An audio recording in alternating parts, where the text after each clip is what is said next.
कि यदा यदा हि धर्मस्य यदा यदा हि धर्मस्य ग्लानिर्भवति भारत अभ्युत्थानम् अधर्मस्य तदात्मानं सदामयम्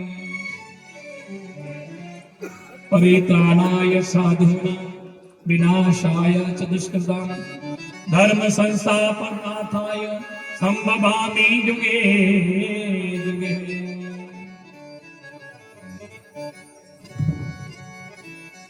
तो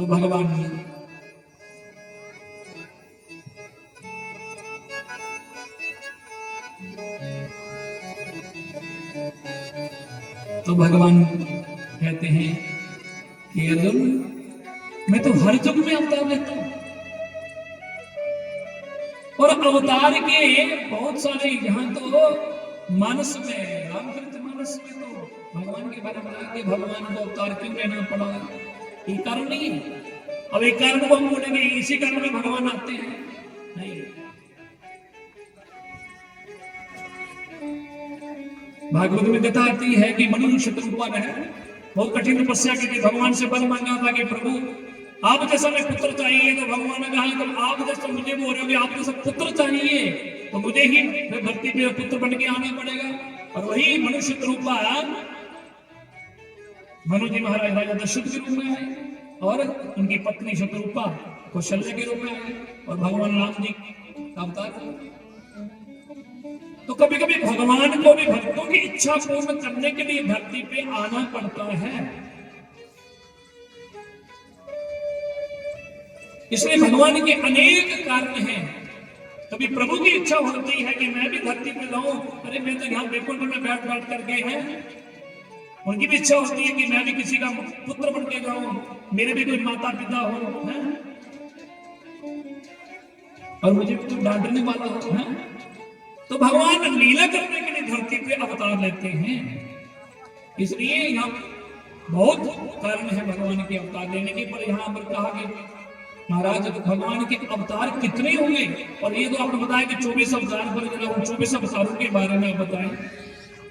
तो कहा कि 24 अवतार में से हमारे शास्त्रों के अनुसार जो 24 अवतार हैं उसकी देखा जाए तो गिनती में सबसे पहले जो है पहला अवतार जो है यहाँ पर बताया है कि सनक सनंदन सनातन सनत कुमार ब्रह्मा जी के मानस पुत्र जो 4 मानस पुत्र हुए जिनको वो भी भगवान का अवतार माना गया है।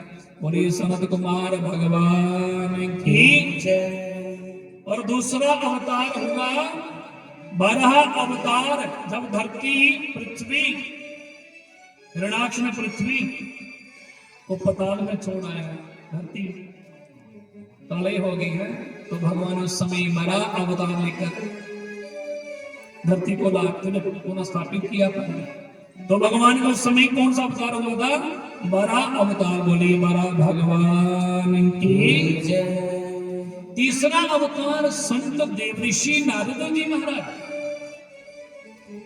नारद जी महाराज जो है ये भी क्या है भगवान के ही अवतार मानेंगे।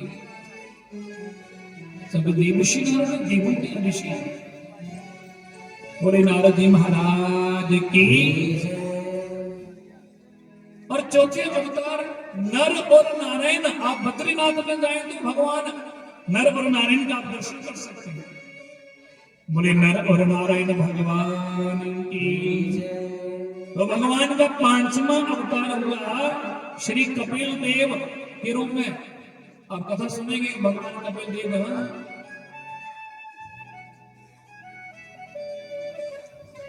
इसमें देवहूति की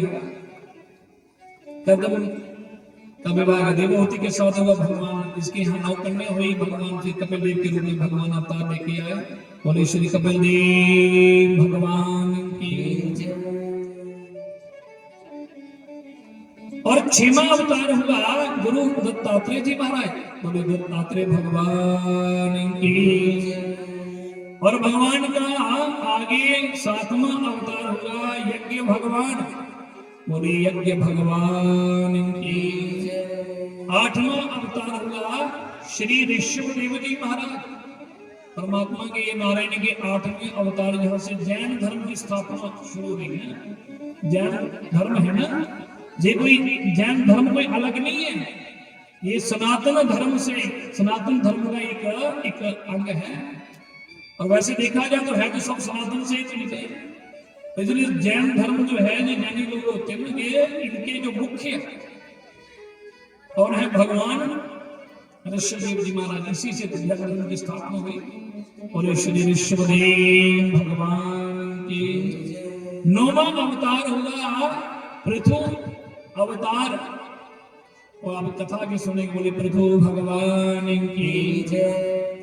10वां अवतार हुआ मत्स्य अवतार, बोलिए मत्स्य भगवान की जय। देखो भगवान यहाँ पर धरती पे आते हैं, मत्स्य मतलब मछली का भी गुण है। राजा सत्यव्रत की एक आकांक्षा पूर्ण करने के लिए मेरे प्रभु ने मत्स्य अवतार लिया था। और कछुआ अवतार, भगवान कछुआ का भी अवतार देते हैं। लेकिन आप कथा के सुनेंगे, जब समुद्र मंथन हुआ था तो भगवान ने मधुरांचल पर्वत को पीठ पर उठा लिया, तो उस समय कछुआ अवतार लिया था। बोलिए श्री कछुआ भगवान की जय।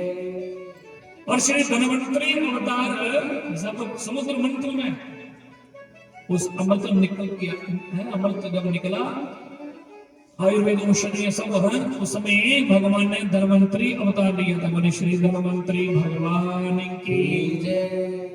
और 13वां अवतार हुआ मोहिनी अवतार, क्योंकि देवताओं को अमृत पिलाना था ना, तो भगवान ने ऐसा रूप बनाया मोहिनी का, तो सब असुर को मोहित कर लिया, देवताओं को अमृत पिला दिया। उस समय भगवान ने मोहिनी का अवतार लिया था। बोले श्री मोहिनी भगवान की जय। और 14वां अवतार श्री नरसिंह अवतार। कौन सा? श्री नरसिंह अवतार। बोले श्री नरसिंह भगवान की जय। इस प्रहलाद के लिए, प्रहलाद को बचाने के लिए और हिरण्यकश्यप को मारने के लिए भगवान ने धरती पे अवतार लिया था, भक्त के लिए। और 15वां अवतार श्री वामन अवतार। राजा बलि के यज्ञ में जब गए तो भगवान आगे कथा, ये सब कथाएं आगे आने वाले हैं, तो भगवान उस समय वामन अवतार लिया था। बोले श्री वामन भगवान की जय। और 16वां अवतार श्री परशुराम भगवान का अवतार। बोले श्री परशुराम भगवान की जय। और 17वां अवतार हुआ महर्षि वेद व्यास जी महाराज। इस भगवान वेद व्यास जी महाराज ने हमारे इन पवित्र ग्रंथों की रचना की, और इसकी भागवत की रचना भी उन्होंने की। इसलिए भगवान वेद व्यास जी महाराज ने, आप जिस व्यास नदी के किनारे आप लोग रहते हैं, ये व्यास नदी भी तो है, यहाँ पर कथा को विस्तार से जाए तो ये सब कथा इतना समय नहीं होता, पर भगवान वेद व्यास के नाम से वही नदी जो है व्यास नदी है, जो लोग कहते हैं ना। तो इसलिए भगवान वेद व्यास जिन्होंने हमारे पवित्र ग्रंथों की रचना की, वो भी भगवान के अवतार माने किए हैं। बोले श्री वेद व्यास भगवान की। और 18वां अवतार हुआ यहाँ पर आदरणीय मेरे प्रभु राम जी का अवतार, मर्यादा पुरुषोत्तम मेरे अवतार राम अवतार। बोलिए सियावर रामचंद्र भगवान की जय। और 19वां अवतार हुआ श्री बलराम जी महाराज, जो भगवान के शेष अवतार है, शेष का अवतार है। बोले श्री बलराम जी महाराज की जय। और 20वां अवतार हुआ मेरे कृष्ण कन्हैया का अवतार। बोले कृष्ण कन्हैया लाल की जय। और 21वां अवतार हुआ हरि अवतार। बोले श्री हरि भगवान की जय। 22वां अवतार हुआ हंस अवतार। बोले श्री हंस भगवान की जय। और 23वां अवतार महात्मा बुद्ध जी महाराज। महात्मा बुद्ध 23वें अवतार हैं। बोले बुद्ध जी महाराज की जय। तो 24वां अवतार भगवान का इस कलयुग के अंत में होगा।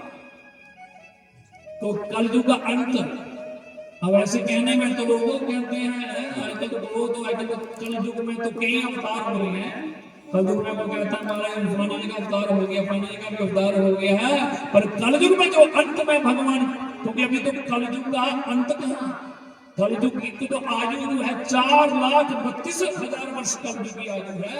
अभी तो हजारों में चल रहा है, लाखों में कब कहाँ पहुंचेगा।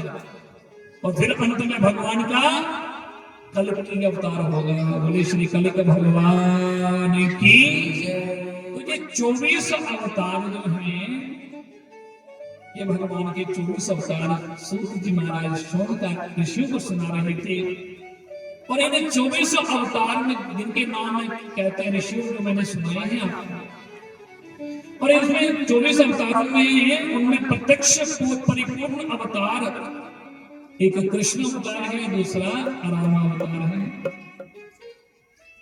देखिए कृष्ण अवतार और राम अवतार वैसे तो सभी बंद नहीं है, पर ये राम कृष्ण दो अवतार कैसे हैं जिन अवतारों में हमें बहुत कुछ शिक्षा मिलती है, प्रेरणा मिलती है।